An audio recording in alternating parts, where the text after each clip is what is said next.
Welcome to the Good Reading Magazine podcast. Good Reading is a monthly magazine dedicated to books and reading and aims to help readers discover their next favourite book. You can find out more about the books discussed on today's podcast at goodreadingmagazine.com.au.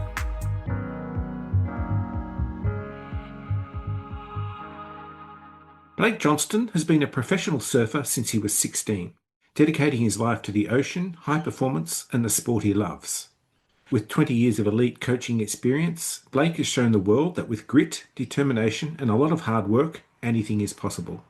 He's now sharing his wealth of experience and unique insights into mental health and the art of thriving through adversity. Today I'm talking to Blake Johnston about his first book, Swellbeing, Everyone Deserves to Feel Awesome. Blake, welcome to the Good Reading Podcast. Thanks for having me. Blake, you grew up in the beach suburb of Cronulla in Sydney's southern suburbs, the Shire. Tell me about your Cronulla. My Cronulla, my childhood was epic. Ever since I can remember being around the ocean, my dad was a surfer, my brothers were surfers, and I naturally just wanted to be like them and fell into it. I was just lucky enough to be living within minutes from the beach my whole life when I was younger. My dad was a builder. So he worked a lot. He didn't get to surf as much as he'd liked. My older brothers surfed. He introduced them to surfing. And I just wanted to be like them. And I wanted extra time with my dad because we loved him so much. And, surfing was where we could get away from the hustle and bustle of a big family and prove to my brothers that I was good too. And I think that's what nurtured me, ultimately my dad and wanting to be accepted by my brothers. What was life like as a grommet in Cronulla? Yeah, life was epic. I surfed more than anyone I've ever coached or anything. Between the age of 7 and 15, there must have been a single person that put their time in the water. I just loved it. I just loved, the freedom, the sense of, just being curious to what each day was bringing and every wave I caught. And I was hooked from the moment my dad said I could go and chase my brothers on my own. I never looked back. You've had a lot of inspirational figures in your life, a lot of people who've influenced your passion for surfing. One that came up pretty early in the book is Mark Okalupo. He's a world champion surfer and a Cronulla local. He was a very early influence on you, but not only for his achievements in the world of professional surfing. Yeah, you're right. He was 16. He's 16 years older than me, so he moved away from Cronulla before I got a chance to, be inspired by his surfing daily. But obviously, it left a mark on my generation. And just, what I've been through and what we all go through is just acknowledging his own battle with mental health, how he came off the rails. He got into surfing so young, he was on the world tour at 17 and that pressure obviously was very hard to deal with, the passing of his dad and then him coming back to Cronulla and just that strength it took for him to turn that around, to get to the depths of his emotions and mental health and to really change that around and come back better than ever is just testament that, that we can all do it. And it's just a brilliant story and it deserves its credibility. And yeah, that was really inspiring. Tell me about your own professional surfing career, where it began and how it progressed. Yeah, well, I got pretty good pretty quickly surfing as much as I did and loving it as much as I did. I was sponsored early. I got paid as a teenager in school. I paid as much as my teachers by the time I left. So, 76 days off in year 10, still passing the school certificate. It was, the principal even suggested I might be better off following my dream as a pro surfer. And I had it all come pretty quickly. I was never big-headed or anything. I had my brothers to thank for that. They kept me in check. I was recognised. I had good media, flattering amount of media. I was travelling the world, keeping the sponsors happy. And I was just trying to protect what I always had. I didn't have that one clear path of getting to the world tour that I knew I wanted. I thought eventually I'd just get the result because I was a great surfer, but I didn't build that confidence and that, that world, that professional level experience like I needed to in the early years. So when the results didn't come, those negative thoughts crept in, that am I not good enough? No one's going to like you if you're not making it as a pro. That's all you know yourself as, and I didn't have the self-awareness at that age, late teens, early 20s to nip it in the butt and make the changes I needed. And I was never a victim. It was just that self-worth piece, not having that belief that I needed when I needed it the most. You call the sunset of your surfing career fading out. Now, how did that fading out manifest itself in practical terms, and how did it affect your mental health? Yeah, look, being someone who's always just knew themselves as a surfer. It's all I'd ever done. It's all I'd ever known. It was my dream. It wasn't like it was one pivotal moment where I just went, oh, I'm not going to make it. It was a gradual realization, when I wasn't, getting as much media exposure. The results weren't coming as often. You can be a pro junior until you're 20 in surfing, and then you step it up to the big ranks. But if you haven't created seeding points and you're not on the brink of qualification to the World Championship Tour, you're a long way from it. You've still got a lot of work to do. So you're not valuable to sponsors. And I tied myself a lot up into my identity of being this surfer that, started believing that people wouldn't love me if I wasn't that, happy-go-lucky surfer on his way to being a surf star that I always believed I could be. But again, it was that self-doubt that crept in that I didn't nip in the butt, that I didn't have that mindset of curiosity of what I was capable of when I stuck to something. And it was a hard pill to swallow, but a gradual one. At the centre of this book, Swellbeing, is the spectre of suicide, still the leading cause of death for Australians aged 15 to 44, and something you experienced firsthand with the death of your father. And two questions came up: why someone commits suicide, and secondly, could I have done anything about it? Now, these are questions that are painfully difficult for anyone to contend with. There's no one way to manage grief, to handle it. Everyone's own experience and relationship with the person's different, and there's not one way to navigate it. And I feel like I went to the depth of every emotion to actually work through it, learn from it, and be able to use it as fuel to change my life and have an impact on other people. You describe your father as stoic. How have you reflected on this word, its meaning, its value, and its consequences? Yeah, simply just as tough, you know what I mean? Like, he was a quiet man. I'm more extroverted than him. He was always quiet and reserved and kept to himself, and but was tough as nails. He worked his ass off. We saw the strength that he had to work through. I mean, bricklayer's wage with 5 kids, doing his own home renovations, living through 10 years. Never heard him complain once. The guy never had a holiday until my 30th birthday. And he felt guilty about having a day nap on a bed out there. And I'm like, mate, you deserve the rest. And that was a part of guilt I felt too when I didn't make it as a pro surfer. I always wanted to give Dad an opportunity to relax and connect with himself and really enjoy his life. And I just know that it was his generation. It was that even talked about less than mental health struggles and feelings, and just that word stoic really sort of defined him as he's a tough man. He's a gentle heart, and he did what he had to do, and he didn't complain, until it all got too much. What I've struggled with is the fact that he was my hero. He was my mate. He wasn't just my dad, and that's the way me and all my brothers saw him. We had our own unique relationships with him, and that guilt part of not seeing it, even if he was feeling a bit depressed and anxious. But then I've just had the ability through writing the book just to explore and give myself permission to see what I did, what changes I made, what my dad could have done, lifestyle choices that add up, the way that we eat, the way that we move, our relationships, what we do for ourselves, and how important that is, how vague it can seem, but how vitally important it is to our long-term health and happiness. And I know Dad could have done other things that, aren't spoken about, aren't even known about, aren't educated about. That's what I reflect on most about his running. Like, he didn't sleep well. He had sleep apnea. He woke up 100 times when he did the sleep test at hospital, still working 6 days a week as a 60-year-old man. I mean, that is taking a toll on your physical and mental health alone, enough to drive people crazy decades before that. So he was strong as an ox, but he didn't do any other physical activity other than his hard manual labor. He was a builder, but he was the kind of builder you'd want on your site, because he was there every day. He'd help the laborer, he'd help with the deliveries, and he'd know where he'd cross it.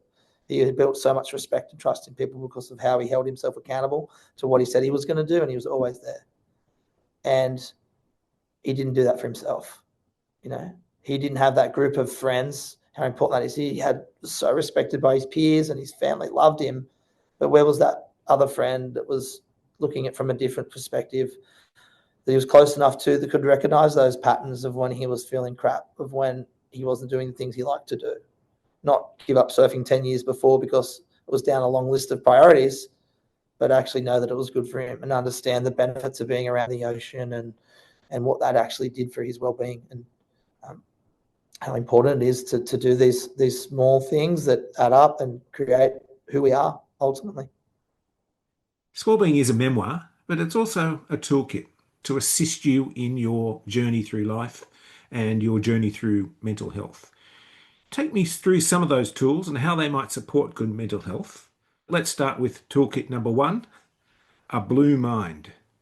I've always been around the ocean. I still just remember that feeling that I got when my dad said, go chase your brothers, put my board on my head, ran over the hill and felt this sense of home and freedom, never looked back. And it wasn't until I made those changes and became more curious to my own well-being and health that, like, what is it? We always say, it's never such thing as a bad surf, never a bad thing to be in the ocean.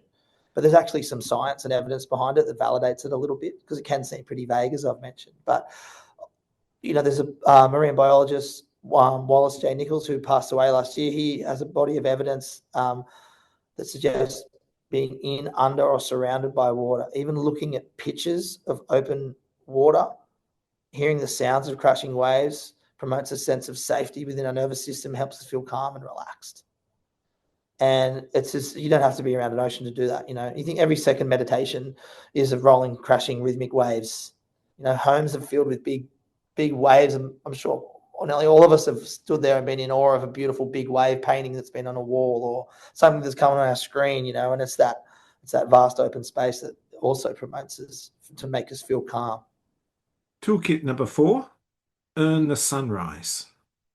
This one is something that I adapted to throughout making some changes and just not wanting to take that precious time away from my family. They're number one to me, and I love getting up. I've always been active and busy and surfing my brains out and traveling and all that. But when I was focused on my health and happiness being a priority, I didn't want to get home from a busy day at work and haven't seen the family and go, see you, Lauren, see you, boys, I'm going for a run or I'm going to the gym. I wanted to be with them. So the only time I could find was early in the morning. And I'm already getting up early for 6 o'clock. I'm a surfer. I check the winds and the tides. And even with all the forecasting, you're still checking it out. It's a beautiful part of it. Just curiosity to that. And then I was like, well, no one needs me earlier in the morning. My phone's not going to ring. My family's safe and asleep. I can't surf in the dark. So I'm going to get up and run. I'm going to get up and run early in the morning. So I get up at 4 o'clock. My routine is getting up at 4 o'clock now. I've worked my way to that time. I go for a barefoot run. I go for a swim in the ocean. Typically do a back float just to reset in the ocean, because we all have a back float, right? Everyone's laid in a pool and just gone, felt supported by the water and looked up and felt that calmness. And I do that with intention in the morning every day. Go back, have a cold shower, challenge myself there, then go up to the coffee shop with the old surf lords, connect with them every morning. And by 5:30 or 6 o'clock, I've done something out in nature, done something challenging, and the rest of the world's just waking up. That's 2 hours a day that I'm getting working, doing something for myself. That's 14 hours a week, 2.5 days a month. That's a month a year. That's vital to my health and happiness. And I owe that to myself to do that. And look, it doesn't have to be as extreme as that, but getting up early and have a glass of water, go for a walk out with shoes on the grass, get up and do some breath work, do a stretch, something very simple, approachable for everyone with intention for yourself is a great way to start the day. Create some space so that you can set your intentions and move forward, I think is something that I will continue to do. And it's not always easy. It's challenging, a lot of the mornings. I'd rather be cuddling my wife or my kids in the morning. But, I know I'm going to show up better day to day if I put myself first and do it at a time that I'm, consistent with and show up better. Toolkit number 7, we go through what we go through. Yeah, so I think this toolkit, this tool is what I've learned through writing my book, through every sort of hardship and heartache and tragedy and triumph along the way. Just having something to work towards, something that is challenging, that's scary, a bit different, and something that maybe you never thought you'd do or just seems a little bit out of reach. But I've really found my own personal development, my own growth and healing has come from deliberately exposing myself, putting myself out there, being vulnerable, which I always am. And that's huge because I've always been sensitive and empathetic, wanting to think I was the peacemaker in my family and always, felt what other people were feeling. And, I'm sensitive to my own emotions and feelings. And, you don't know where that sits, being a young male in a family full of boys and playing footy as when I was young, pursuing a career in elite surfing, being a dad and a husband. And I know that it's not a curse or a weakness like I sometimes had thought. It's actually strength. It's real strength, and it's needed for a lot of areas of our life. And it's something that we can develop when we expose ourselves to things that aren't our norm. And by having something off in the distance in the future, and working towards it, gives you that sense of progress, and that's what makes you curious to what you can do and become a Swellbeing, being someone who's always expanding and growing. Because if we're not moving forward, we're moving backwards, we're energy. So it's important that we remember that. And I only see it as positive and lessons along the way as we chip away at these big, exciting, scary goals that we often shy away from. Set yourself something, always have something in the distance that you're curious about. It doesn't have to be a world record surf or a 100-mile run. It can be what I've taken up. I just took up learning to play the guitar, and I've been meaning to do it for decades. I've owned guitars. I've never strummed properly. And here I am going, okay, what can I do? I want something, it's not quite as grand as a world record or an ultra marathon, but it's something that's challenging my brain and helping me grow. Let's talk about world records, because you've been part of more than one. But I want to talk about this one where you undertook a mammoth fundraising event to claim the world record for the longest surf, 707 waves altogether. Tell me about the first wave, and then tell me about the 707th. I was standing on the beach in the same place that my dad had taught me, 35 years earlier, my first memory. And I looked out, just endless lines of white water, and run out to the water, a couple of strokes in, big brown jellyfish, just thousands of them everywhere in the lineup. The swell twice as big as I'd hoped for. The floodlights not stretching out to the back because the swell was bigger, and just being ultimately frustrated with the situation, and just using that frustration in things I couldn't control and using that into energy, punching through the 6-foot waves and finally getting out to the total darkness of the black, turning around, and these lights are just blinding because it's so dark and I'm so far out. The eyes never quite adjusted. My first wave was a bright white light, got completely smashed on it. And that was the beginning of something that I, even my most exuberant visualizations I had for this, that definitely wasn't a part of it. My first wave was, it was hard to get out there, and I earned my first wave, and I definitely was made to earn that world record. It wasn't at Waikiki on a 1-foot sunny day. It was in 5 to 6 foot unruly Cronulla conditions, and I had it ahead of me from the beginning. By the time the 707th wave came around, I'd been through, again, the depth of every emotion in these big endurance feats. Like I've learnt, 1 minute you feel like you're the king of the ocean, you're unstoppable. And then the next minute you're telling yourself that you're unworthy, that, good, you're really riding the depths of them. And, being 35, 37, 38, 39, 40 hours awake, I hadn't slept for 3 days. I didn't sleep the night before because I was so excited about this happening. No one knew that except me and my wife. How was I physically doing that? I'd spent nearly 30,000 calories, 2 weeks worth of energy in 2 days riding all these waves. Conditions showed up, the people showed up, the money was raised. There was thousands of people there on the beach. Had some mystical experiences throughout that event. And I've never seen myself much as a spiritual person, but I kind of come to understand that we all are. And my 707th wave was at 5:07 p.m.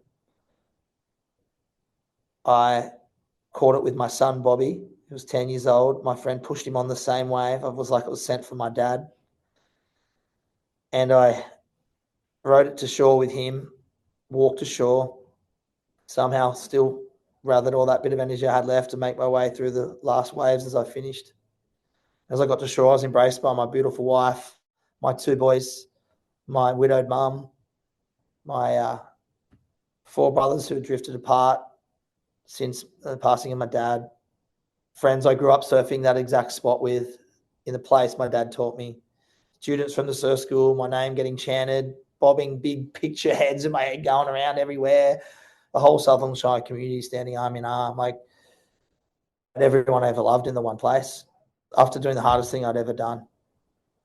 And without that support of the community, that collective energy and compassion that was shared throughout those 2 days into that moment, I don't know how I had the energy to still be surfing waves subconsciously, surfing them properly to shore, still in that state.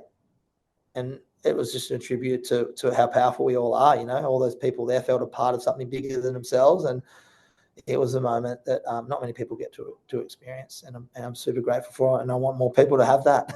I want people to have those moments and see what they're really capable of. Blake Johnston, it's been a great pleasure to talk to you and hear your story. And thank you so much for joining me on the Good Reading Podcast. No worries. Thanks for having me. I've been talking to Blake Johnston about his memoir, Swellbeing, Everyone Deserves to Feel Awesome. It's published by Hachette, and you can find it at goodreadingmagazine.com.au. My name's Greg Dobbs, and thanks for listening. Subscribe to Good Reading print and online magazine at goodreadingmagazine.com.au.